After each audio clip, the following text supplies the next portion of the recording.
ki nga xam ne moom moo di sa invité. Donc comme annoncé tout à l'heure li ñuy waxtaanee tey moom mooy le numérique au service de la santé parce que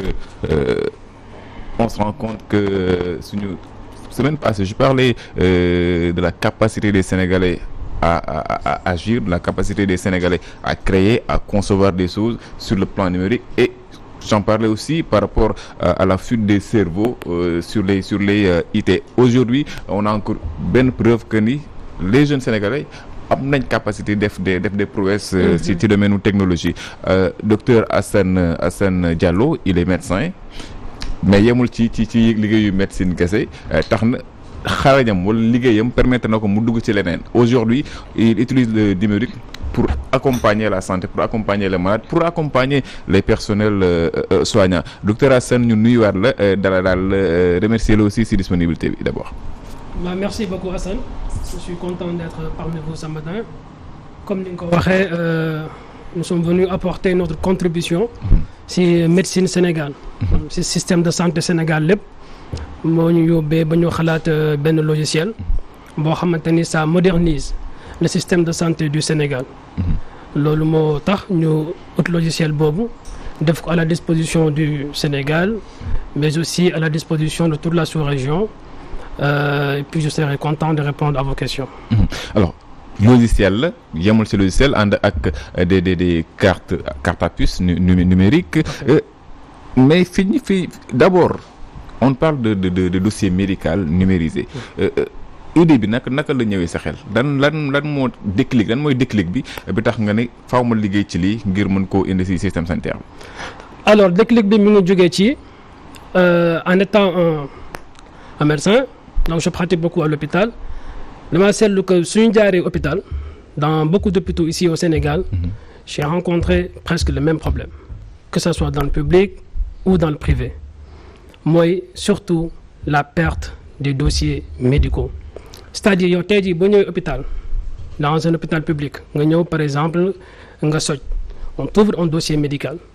on te donne un rendez-vous dans une semaine dans un mois etc. dama seetlu que ni y a beaucoup de patients qui viennent fekk seen dossier médical dafay réer wala ñu bind la analyse nga dem defi analyse bi nga indi résultat yi xam nga dossier médical c'est juste un papier comme ça écrit ton nom ton adresse motif de consultation etc. le traitement qu'on a mis maintenant boo defee analyse dañ koy dugal ci biir dossier bi il y a quelques-uns qui rapportent les résultats mais parfois dañuy jël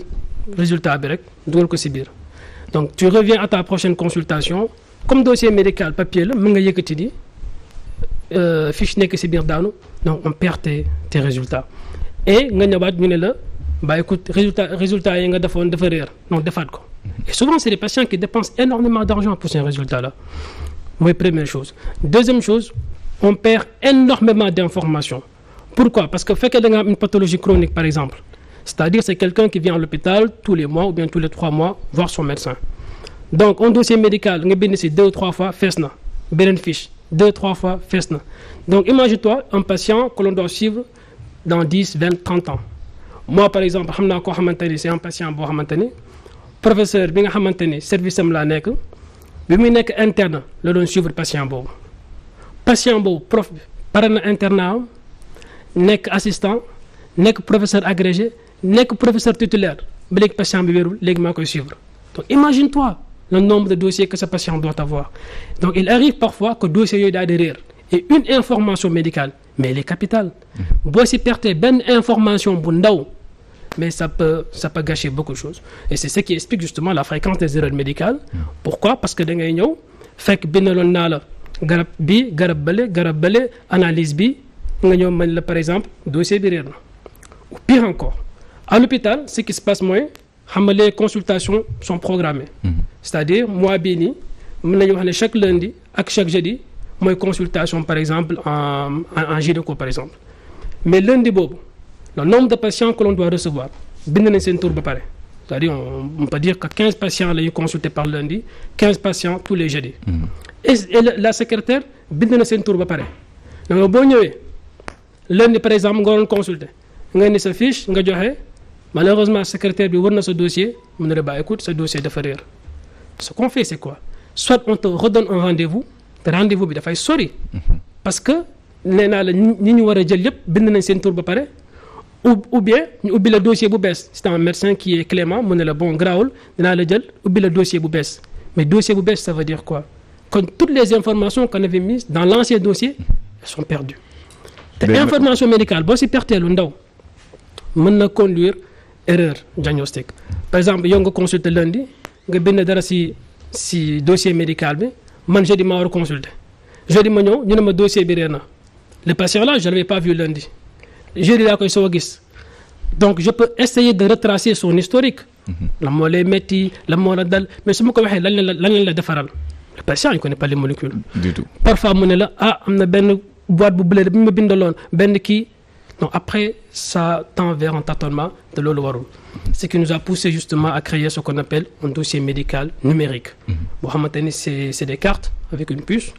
et chaque patient aura son dossier médical numérique ce qu'on appelle les cartes patients donc saa boo ñëw hôpital da ngay indi sa carte patient nga jox ko sa médecin à travers un lecteur mu dugal ko et il sort toutes tes informations médicales en réalité il sort ton dossier médical donc loolu du mën a réer c'est-à-dire même fekkee patient bi perte na carte am sax le médecin am na benn base de données bi enregistré toutes les informations médicales du patient qu'il a déjà vu en quelque sorte ce logiciel parle de ça. wax nga ñu base de données wax nga ñu carte à puce carte boo xamante nekk à la disposition du patient mais quand on parle de base de données on parle de données personnelles qu'est-ce que vous avez prévu sur le plan sécuritaire parce que données personnelles nit manipuler ko comme ça du facile. tout à fait loolu nag mën naa wax ni loolu mooy li gën a important ci logiciel bi parce que logiciel bi man je me suis plutôt assuré du côté médical et c'est un travail de longue haleine dem laaj patient yi lan mooy seen constat le constat est le même par rapport au dossier quoi ñu ne ma ñu ne parfois damay ñëw ñu ne ma sama dossier dafa réer parfois damay ñëw ñu ne ma gisuma résultat yi on discute également avec les secrétaires ils nous disent que ñu ne fii seen dossier rek ñoo ñu sonal parfois médecin yi dañ ñëw sax dal suñu kaw ne dossier bi la moo tax mu réer alors que au fond ñun xamuñu sax la moo tax mu réer parce que nous à la fin de chaque consultation on range les dossiers on ferme on rentre chez nous léegi côté sécurité bi parce qu'il y a ce qu'on appelle le secret médical un secret médical mooy loo xamante ni médecin bi li mu gis li mu dégg ak li mu xam yépp lors de l'exercice de la pratique médicale waru ko génne. Deux articles qui protègent cela avec le code de la déontologie donc kooku dafa ni médecin bi lépp loo xamante ni xam nga ko ci patient bi wala nga gis ko bi nga ko examiner wala nga xam ko ci loolu yow kese ak patient bi yéen a ko war a partager et c'est pour cela le logiciel là il est important parce que kenn kese moo mën a lire la carte patient c'est-à-dire patient bi su ma ko defaree carte am jox ko moom mënul lire carte bi. Pourquoi? Parce qu'il faut deux choses pour lire la carte. Il faut d'abord le logiciel et son lecteur, mais il faut être médecin inscrit à l'ordre national des médecins du Sénégal. dama su fekkee benn Assane Gueye dafa ñëw ne damaa bëgg logiciel bi damay xool turam d'abord si liste ordre national des médecins du Sénégal justement moo tax sur la carte c'est écrit bien de côté numéro ordre national des médecins du Sénégal. Donc ça permet de protéger en quelque sorte malade bi balaa moo dajee koo xamante ni du médecin. C'est ce qu'on voit à l'écran comme ça. Justement, tout à fait. Mais beneen bi mooy le plus important mooy secret médical boobu dafay nekk loo xamante ni ça sera protégé. dafa naa récemment président wax na ci ba xaw ci dal tuuti médecins yi. mais on se rend compte que de plus en plus le secret médical il n'est plus respecté. xam naa ni ñun ñu ngi def lu ñu mën mais li ci am mooy nous on écrit sur des dossiers après dañ ko fay teg dem ñibbi. Mais après le dossier il finit où? C'est ça le problème. Et secrétaire yi ñu ngi def liggéey bu am solo mais seen bureau yi parfois tout le monde entre tout le monde sort et balaa ngay xam secret médical importance am nga am feebar bu metti nga génn nga gis nit yi ñu ne kii na njëkkati lii la am loolu tu discutes avec un patient parfois day jooy parce que feebar maladie chronique insuffisance rénale chronique pathologie cardiovasculaire et cetera d'abord mentalement nu muy agiré ci yow dafa metti pire encore ñu koy tasaare nii ci mbedd bi loolu moo tax logiciel bi ça protège le secret médical d'abord sur le plan informatique c'est un logiciel qui n'est connecté à aucun réseau et il est chiffré de bout en bout amul benn risque de piratage wala nga violer logiciel bi en fait le secret médical ba mën accéder ci logiciel bi beneen bi mooy secret médical boobu tey jii nii parce que le but du logiciel c'est de connecter le patient le médecin et le pharmacien on sait que le pharmacien lui boo ñëwee daf lay jox garab bi nga soxla mais amul droit sax xam li la dal c'est-à-dire aujourd'hui tu pars à la pharmacie bi warul xam ne yow da nga am je sais pas gastro wala insuffisance rénale et cetera moom il se limite à te donner les produits prescrits dans l'ordonnance même le pharmacien su la joxee carte bi nga dem si moom nga jox ko pharmacien bi moom du mën a gis également les informations médicales portant sur ta pathologie. D'accord. Ça veut dire quoi? Ça veut dire qu'aujourd'hui lii xew hôpital mooy bon nekk l'hôpital yëpp ñu ngi def lu ñu mën a mënuñu si dara malheureusement mais ce qu'on voit c'est que on écrit sur des dossiers on pose ça au niveau du secrétariat parfois malheureusement dossier bi mën na réer parfois secrétaire bi mën na lire parfois xaritam sax mën na ñëw seet si ko et lii donc c'est des dossiers qui finissent un peu partout et le secret médical n'est plus protégé donc loolu mooy mën naa wax ni c'est le plus important si suñu logiciel c'est encore une fois la protection stricte du secret médical et on va le voir tout de suite lors de la démo. Alors ñu léegi sax nga préparer machine bi pour démonstration bi donc on va entrer ci domaine technique bi après théorie présentation théorique li nga xamante moom mooy logiciel bi permettre de numériser dossiers médicaux yi fii ci Sénégal pour protéger le secret médical mais aussi pour éviter que ñuy perte yooyu dossier donc c'est un projet de docteur Assane Diallo il est médecin et il travaille dans ça avec un ingénieur informaticien si je ne m'abuse donc depuis un moment alors c'est des cartes numériques on en a parlé tout à l'heure d'ailleurs je pense qu'il y a des prototypes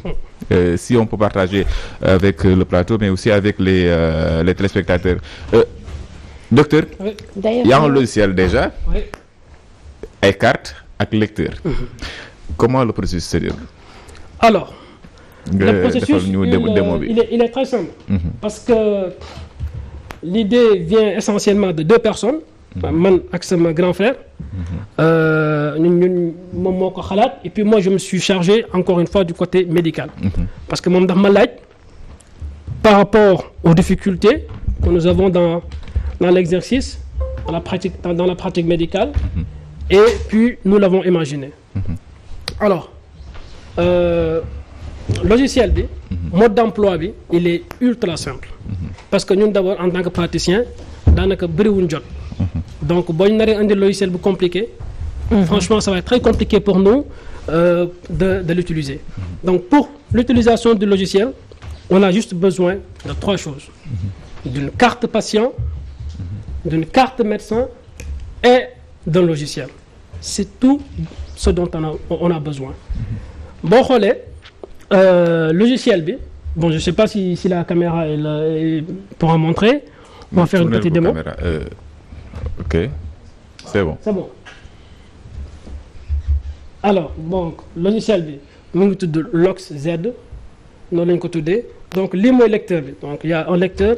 qui est connecté directement à l'ordinateur du médecin et ce lecteur là il est personnalisé d'accord par exemple su ma ñëwoon ne médecin d'entreprise bu Walf TV dañ koy defaral lecteur bi dañ koy personnaliser dafi Walf TV wala son nom okay. Tout ça c'est pour protéger en fait beneen bi mooy il y a ce qu'on appelle une carte médecin waaw c'est là carte médecin bii nii pour nga am ko il faut nga nekk médecin inscrit à l'ordre national des médecins du Sénégal. D'accord. Il y a toutes les informations, le nom, le prénom, sa spécialité et numéro ordre médecin du Sénégal. Donc ça protège davantage. Deuxième chose, il faut donc un patient qu'on doit consulter. Et ce patient-là, moom day soxla benn carte patient qui est là. Donc cette carte patient-là, adresse moo fa nekk, prénom, nom et son numéro de téléphone. Pourquoi le numéro de téléphone? Parce que mën na réer kenn for ko ne ko allo for naa sa carte patient. Mais mieux encore, même su fekkee carte bi ni réer na, ce qui se passe à l'hôpital naru ñoo dal parce que ce qui se passe à l'hôpital mooy sa carte bu réeree sa dossier médical bu réeree c'est fini. On est obligé de te faire un nouveau dossier et on perd beaucoup d'informations mais bii boo ko amee su ma xasee ba dugal ko si lecteur bi ba gis la ça enregistre automatiquement donc même bu réeree da ngay ñëwaat si sa médecin traitant nga ne ko ah docteur sama carte dafa réer mu jël benn carte bu bees mu defar la ci saa si mu restaurer toutes les informations précédentes. Donc c'est ultra important. Donc imagine-toi benn patient boo xamante ni dafa am un traitement pour une pathologie chronique nga ni ko mois bi passé defal naa la lii par exemple c'est quelqu'un qui prend un traitement tous les 3 mois nga defal ko traitement bi pendant 1 an 2 ans et tu perds son dossier maintenant naka ngay xamaatee loo ko defarloon 2 ans yi passé yëpp. On perd beaucoup d'informations et ce qui explique justement parfois certaines erreurs médicales qui sont inévitables. Donc carte patient bii nii moom la patient bi di andi c'est-à-dire aujourd'hui je suis en consultation par exemple vous venez me voir alors, avec la démo on a une carte comme ça c'est une carte médecin là du nom de Ibrahima Diallo en fait c'est mon père il est médecin aussi les cartes patient bii nii moom la ñuy dugal ci lecteur bi donc boo ko dugalee ci lecteur bi je sais pas si ça sort comme ça boo ko dugalee ci lecteur bi da ngay bës identification donc tu t'identifies ñu xam ndax yow kan nga. Quand tu t'identifies automatiquement je sais pas si la caméra elle sort ou pas si kaw day bind directement turu médecin bi Diallo Ibrahima donc c'est sûr que c'est un médecin inscrit à l'ordre national des médecins du Sénégal bu fekkoon contraire bi la carte bi da ko xàmmee logiciel bi da ko xàmmee donc on est sûr que c'est un médecin qui peut utiliser le logiciel mu génnee sa carte comme il s'est déjà identifié mu jël carte patient supposons que c'est Assane Gueye mu dugal ko et maintenant il est autorisé à lire la carte mu lire carte bi et en fait c'est un dossier médical qui sort donc tant que dugalul carte am mënut a lire carte médecin carte patient jamais d'accord c'est-à-dire même su fekkee d'une manière extraordinaire ñëw na je sais pas lijjanti feneen logiciel bi da ko for wala mu sàcc ko mu lijjanti feneen lecteur bi ne pourra jamais lire la carte d'accord parce qu'il faut qu'il soit un médecin assermenté mais un médecin inscrit à l'ordre national des médecins du Sénégal. D'accord. Même un étudiant en médecine ne pourra pas am carte bi nii ok donc après ce qui sort quand il lit la carte c'est un dossier médical un dossier médical c'est l'état civil naka nga tudd naka nga sant fan nga dëkk ñaata at nga am loolu mooy génn ce qu'on appelle l'état civil et puis il y a des onglets qui sont très faciles à remplir vaccination yan vaccin nga def dañ fa inscrire ce qu'on appelle le PEV programme élargi de vaccination nga xamante ne moo nekk fii Sénégal ñëpp est-ce que mës nga jël vaccin yooyu ñu bind ko ci ñu dugal ci vaccin yi nga xamante ni moom la ñu mujjee defar comme Covid ak yooyu bu fekkee aussi da nga jël yeneen vaccin am na beneen champ boo xamante ni mën nga ko ci dugal et c'est important tout ça pourquoi parce que bu fekkee xale bu ndaw la par exemple disons quelqu'un qui a 2 ans qui fait une pathologie X dañuy xool toujours est-ce que sa vaccination a été à jour toujours donc loolu information yi da nga koy fekk ci dossier médical numérique bi après il y a un autre onglet donc en fait c'est un dossier médical il y a un autre onglet information yi nga xamante ne moo nekk ci consultation bi donc motif de consultation la moo lay metti la moo la indi en réalité c'est ce qu'on écrivait sur le dossier médical que l'on a rapporté dans cette carte-là et on arrive à l'autre onglet qui parle des traitements reçus par exemple nga ñëw en urgence je sais pas c'est biir di metti ñu defal la benn perfusion ñu bind ko fii également et c'est important parce que boo ñëwaatee 1 semaine ou 2 semaines après on saura exactement ce qu'on avait fait pour toi à l'urgence il y a une partie où également c'est prescrit ordonnance ñu remplir loolu et partie bii nii c'est ultra important pourquoi parce que de plus en plus il y a des prescriptions yoo xamante ni amul benn authenticité c'est-à-dire parfois c'est tout le monde qui prescrit comme on dit parfois am na yoo xamante ne sax defe naa ni récemment 2021 bi wane na loolu faux médecins énormément justement moo tax ci ordonnance bi dañoo détaillé bu baax c'est-à-dire képp ko bind ordonnance bi on saura est-ce que c'est un médecin ou pas parce qu'il y a toutes les informations au niveau de l'entête il y a son nom il y a son prénom sa spécialité son adresse mail et surtout le numéro de l'ordre national des médecins du Sénégal surtout loolu ça c'est en quelque sorte c'est sa carte d'identité quoi surtout loolu mooy son cachet en fait loolu mooy feeñ ci ordonnance bi et il y a un autre onglet qui parle de données protégées. Données protégées bu ñu si waxtaan ak sama mag dama ne ko y a des patients yoo xamante ni dañuy am un médecin traitant. Même si c'est des patients yoo xamante ni sont polypathologiques, ils vont voir le cardiologue, ils vont voir le néphrologue, ils vont voir le gynécologue parce que dañoo bëri feebar mais ils ont un médecin traitant. boo xamante ni moom kese la ñuy partagel leen information yi. Supposons un exemple nga am benn feebar je sais pas comme un VIH.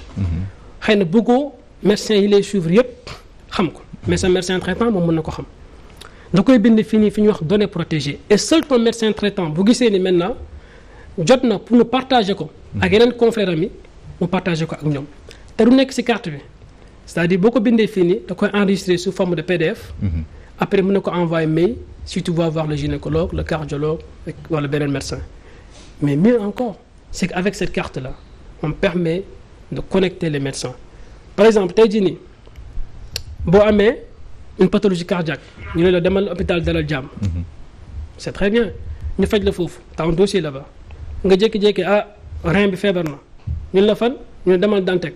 t'as un dossier là-bas jékki-jékki bët yi lëndëm na demal fan je sais pas demal principal t'as un nouveau dossier là-bas donc finalement on a un patient qui a des dossiers partout te dossiers yooyu encore une fois mën na réer imagine-toi toutes ces informations là bu ñu réeree alors que fekkee am na carte patient bu demee Dantec sama carte patient mu ngi nii médecin bi xool ne ok doon nga fajoo fii defar nañ la lii d'accord docteur bi moo lay suivre Assane Gueye ok d'accord lii la defaral d'accord mu bind tu vas voir le cardiologue mu dugal d'accord donc t'es parti voir le néphrologue defar na la lii donc en fait l'historique du patient est retracé te loolu encore une fois l'information médicale elle est capitale c'est pas comme une information boo jël ci mbedd. Parfois nga am benn patient en tant que praticien ñun dañuy je dirais pas que dañuy tâtonner mais on est mal barré parce qu'on a perdu son dossier on essaie de retracer son historique la ma la metti woon temps yee mën la ni lan la defaraloon mu ne yoroon naa benn boîte bu bleu daal bu am lii mais kii bi réer na ma tu essaies d'imaginer ces médicaments là alors que non warul demee noonu et c'est pour cela bon Assane si am juste ñaari laaj yoo xamee ne que bëgg naa ko teg moom déjà premier bi c'est un constat boo xam ne man dama xam une personne boo xam ne 13 ans la diabète muy dem rendez-vous chaque 3 mois ou bien 4 mois mais boo xoolee fiche u rendez-vous am maanaam du sax fiche mais benn feuille volant moom la ñuy ñëw à chaque fois bu ñëwee ñu agrafé bindal ko rendez-vous dafay dem ba maanaam feuille bi muy demee rendez-vous maanaam dañ ko aggravé ba après tu te dis par malheur lii bu réeree kii fan la jëm xam nga benn ñaareel bi moom mooy alors lii yëpp c'est de l'argent c'est de l'investissement tout à fait voilà. Alors puisque c'est quelque chose boo xamee ne que ça a rapport ak maanaam le domaine public alors yow quelles sont vos relations ak sa maanaam sa ay ministère de tutelle est-ce que jot ngeen défenseur ba ñëw waxtaan ak ñoom pour que donc lu aju ci wàllum financement bi alors mu nekk loo xam ne ça sera gratuit en tout cas pour le public sénégalais. Tout à fait. C'est comment naka la. Tout à fait non mais c'est une question pertinente moo xam ne bokk na également ci loo xam ne ça nous tenait à cœur d'abord ñun dañoo dugg ci logique u li président waxoon. Une dématérialisation de l'administration. Le président moo te woon loolu ñu gis ni que loolu bu ñu ko defee dina gën a gaawal liggéey bi ci wàllu administration nous on commence les consultations souvent à 10h 11h c'est pas de notre faute nous sommes en hôpital à 8h mais da ngay ñëw secrétaire bi ne la il faut me ranger dossier maladie donc on s'est dit que les malades dañu ñëw 6h du matin di rang ba 11h di xaar ay ranger ay dossiers pour ñu tegleel nii rek dossiers yi tu as besoin de 2 heures d'une heure de temps keroog dem na benn hôpital public fii yóbbu sama benn parent dossier bu bees tàq la fa am secrétaire bi ne ma gisul dossier bi on a fait presque 30 minutes mu ne moom gisul dossier bi te dossier bu bees tàq la donc imagine toi ñu doon fajo depuis 2015 depuis 2010 et cetera c'est pour cela ñun suñu apport bii nii c'est pas en réalité pour en faire beaucoup d'argent ou pas non mais actuellement logiciel bi nous on a fait des phases tests boo xamante ne liggéey nañ avec des dentistes des cabinets et cetera gratuitement pour d'abord xool logiciel bi est-ce que ça fonctionne normalement def nañ phase boobu ba pare phase bi ci des maintenant mooy comment le présenter au public c'est-à-dire ba ñu adopté ko sur un financement ñun ñoo ko financé ba mu jeex parce que encore une fois sama mag lui il est ingénieur il est en France moi je suis jeune médecin donc ñun à la base bon on avait un peu pour financer lii ba mu mat donc après ce qu'on doit faire maintenant pour le public c'est comment l'instaurer dans le public parce que doo dem ci benn service public nga ne ko logiciel baa ngi dugal ko non mais ce qu'on veut c'est de passer par le ministère de la santé waxtaan ak ñoom bientôt suñu attaché de presse ak suñu chargé de service commercial xam ne moom la àndal sama rakk mami dañuy liggéey ak loolu pour jëm gis ministère de la santé waxtaan ak moom ci logiciel bi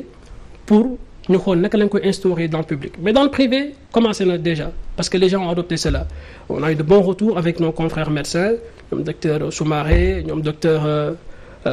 Diawara ba ci ñoom docteur Oumou ñëpp bi ñu ko gisee dañ ma wax ni mais ça c'est une bouffée d'oxygène parce que on s'est rendu compte du nombre d'informations importantes laa lay wax que l'on perd te balaa nga koy xam yow nga feebar am pathologie chronique nga ñëw hôpital récemment on était avec Khoudous wax na ni am na benn pas boo xamante ni dafa ñëw ñu ko sa dossier dafa réer jox ko rendez-vous bu 1 an après mais est-ce que xam nga métti tam fa la toll est-ce que xam nga ban heure la yeewu donc c'est ça le problème donc avec ce logiciel là fini les dossiers médicaux perdus respect strict du secret médical mais de connecter l'essentiel c'est-à-dire le patient le médecin et le pharmacien mais encore une fois oui bientôt nous sommes en train de s'organiser pour voir le ministère de la santé pour mën ko dugal dans le public nga xamante ni bépp médecin sa biir bureau da ngay am sa ordinateur am sa logiciel am sa lecteur ku ñëw carte patient boo renwee 6 heures du matin 8 heures médecin bi ñëw na tu commences ta consultation. D'accord soxla too xaaral secrétaire buy ranger mu nekk di ranger ay dossiers pour perte du temps. am na solo torop Assane dama lay bàyyi nga tëjee ki nga xam ne moom moo di sa invité mu tàggatoo mbokk téléspectateur mais quand même j'aimerais savoir li nga xam ne moom moo di taille capacité bi nga xam ne lecteurs yi nii am na ko pour mën a continuer les dossiers. Non mais votre question là elle est ultra importante. Pourquoi justement carte patient yi sax moo gën a bénéfique que dossier yi parce que un dossier c'est un carton. boo ko imprimé t'as peut-être besoin de 300 ou de 500 francs. et nee naa la boo si bindee 3 fois fees na. Avec les cartes patients là c'est 80 pages à 4. Par exemple patient que tu suis pendant 10 ans du fees. ba pare tu enregistres loolu neexee nga effacer continue encore. macha allah am na importance trop Assane. macha allah Assane nga yëf de. ne ko bii moom mbir la Assane Gueye. docteur moo def yëpp. bii mbir la macha allah. alors donc di ko remercier di la féliciter aussi si travail bi déjà si idée bi ak conception bi docteur di la remercier aussi si présence bi bàyyi la nga tàggoog suñu mbokk téléspectateurs yi. merci beaucoup yéen tamit maa ngi leen di gërëm si invitation bi. Je suis très content d'avoir partagé cela avec vous et puis di leen wax ni merci xanaa ma tëjee sama kàddu rek si benn page ma bëggoon partager. tudd Mame Ange c'est une page Facebook benn infirmière tudd Koumba Sow ma ko créé. c'est ma grande sœur. Ah c'est votre grande sœur. de même père et de même mère. waaw xoolal loolu rek bëggoon naa ñu adhérer si parce que ça parle un peu de la mortalité périnatale souvent les gens n'en parlent pas beaucoup mais. jigéen ñi nga xamante ne dañuy avorter wala ñu am doom rek mu gaaw a dellu lu metti la te souvent les gens n'en parlent pas beaucoup mais c'est des gens qui souffrent à chaque fois qu'on les revoit en consultation même 2-3 ans après dañuy nekk fa di jooy sa kanam et tout donc may woo les psychologues les amis médecins tout le monde ñu intégrer ci page boobu pour ñu accompagner ñooñu ci wàllu waxtaan ci wàllu échange parce que parfois mën nga bind benn mot sax tu soulages et tout et loolu rek laa bëggoon partager ak yéen comme mot